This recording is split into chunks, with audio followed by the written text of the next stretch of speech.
Good morning, y'all. So today, the topic of discussion is the carnivore diet. Okay, so I'm sure all of y'all already know what this is, so I'm not even gonna waste time digging into that. All right, so the question that was asked is, does this work? And what are the pros and cons of it? And before we get into the carnivore diet, I think that what is really crucial to understand when you're looking at all of these diets that have come out in the fitness world, especially like in the last 10 years, 20 years, whatever, because I've seen all of them. Been in the fitness industry since I was 19. I'm 33 now. I've seen literally every single kind of diet that you can come and go. And the one thing that they all have in common is that they are geared toward the weight loss crowd. I'm not talking about the people who need to lose 20 pounds. I'm talking about the people who are trying to lose 100 pounds and up. Because the cold hard truth, guys, is that that is where the money is when it comes to personal training supplements, weight loss surgeries, liposuction, you name it. The money is in weight loss. The money is actually not in helping people get ripped. Okay, so every single fad diet that you have seen come out is geared towards helping these people stick to something, right, for more than 3 weeks so that they get results.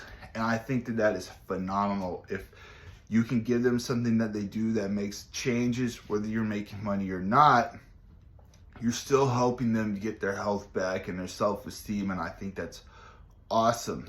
Just because there's money involved does not make that less awesome, right? Like, if you're working, you should get paid.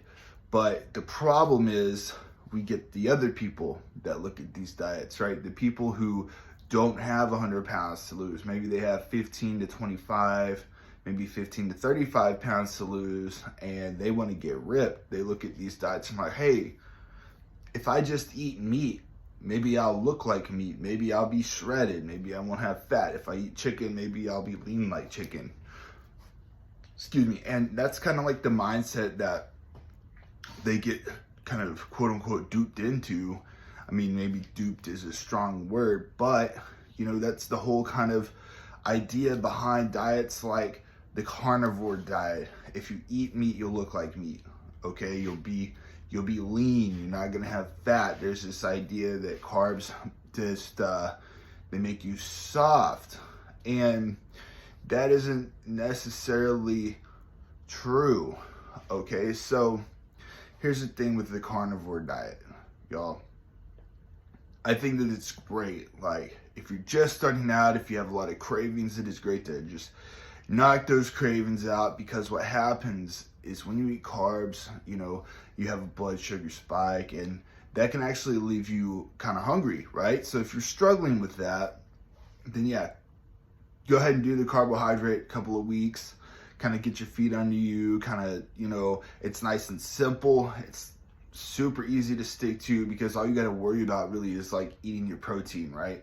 And I'm all for that, like, especially with people who are like just getting going, they have busy schedules. Like, I've recommended that to people for sure. Okay, now, however, the problem is, and there's actually kind of two sides to this, so I'm gonna address the first, right? The problem is, over time, 48 hours, 72 hours, what have you, right? Your metabolism starts to slow down. Okay, so protein stimulates your thyroid production a little bit, but not nearly as well as carbs do, right? So over time, as you're eating this meat diet, even if your calories are baseline, your metabolism is going to slow down. That means that over time, as you do the carnivore diet, you will put some fat on. Now, this might not be a big deal for somebody who's got a lot of weight to lose, right? This is a huge lifestyle change for them, and they're just going to drop 10, 20, 30, 40 pounds just like that, you know? But if you've already done that step, your body's going to be resistant. And you better believe that your thyroid is going to be protecting your muscle tissue, right, from being used for fuel by slowing down your metabolism. Okay, so what you need to do then, if you are going to make the carnivore diet work for you, is every 48 hours, aka every 2 to 3 days, have a day where you eat some carbs, like rice, sweet potatoes, whatever.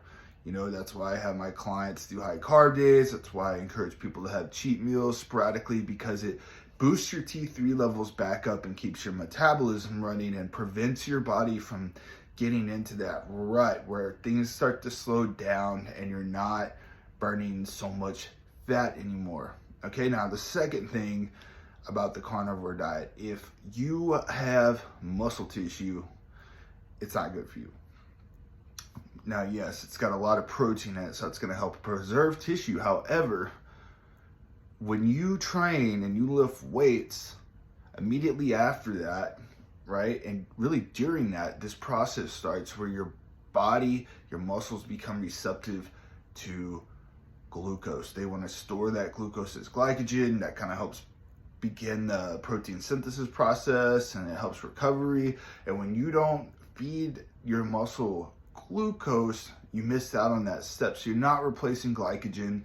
You're going to slowly get tired and weak, and that's going to mean less gains. Not only that, but insulin signals your body to begin protein synthesis, right? So if you're not eating carbs post-workout, you're not getting insulin, you're not telling your body, hey, recover, recover, recover, and you're kind of missing that important step, right, towards building more muscles. And what do more muscles do? They burn more fat. So again, I'm not really knocking carnivore per se. However, you need to make some modifications, right? And the modifications would be have a post-workout carb meal, right? Rice, chicken breast, rice, shrimp, whatever, right? High GI, low fat, high protein to begin that muscle recovery process and replenish glycogen. Plus, you need to have some high carb days every 2 to 3 days to prevent your metabolism from slowing down from not eating any carbs,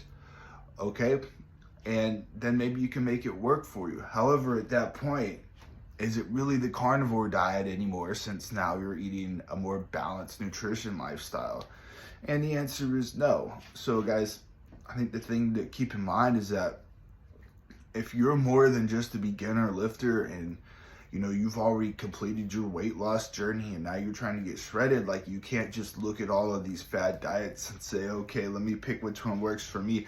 No, you really have to like look at your body on an individual level, which is what I do with my clients. And you have to say, okay, well, where am I at? Where can I tailor my nutrition to help me get the best results? And how do I keep going forward? And the answer is, you know, you really just have to evaluate yourself. And that's what I do with clients once a week. I evaluate them. I make changes based on their changes, instead of saying, okay, here's this cookie cutter fad diet I saw on YouTube. Do this, okay? I build everything out, you know, totally customized. You know, I've worked with people from all walks of life, hormone problems, thyroid problems, what have you, right? And it really takes some tweaking sometimes to get somebody's body to fall in line. It's just not as simple as like, oh, you need to only eat meat. Oh, you need to eat carbs. Oh, you need to eat Weight Watchers. Oh, you need to intermittent fast. It's just not that simple, guys. You have to take your body, you know, where it is and mold it to where you want it to be. Okay, and that's pretty much all I have to say on diets like the carnivore diet. I think that you can apply that to all diets. Remember, you just need to look at your body where it is and mold it to where you want it to be. All right, thanks for watching.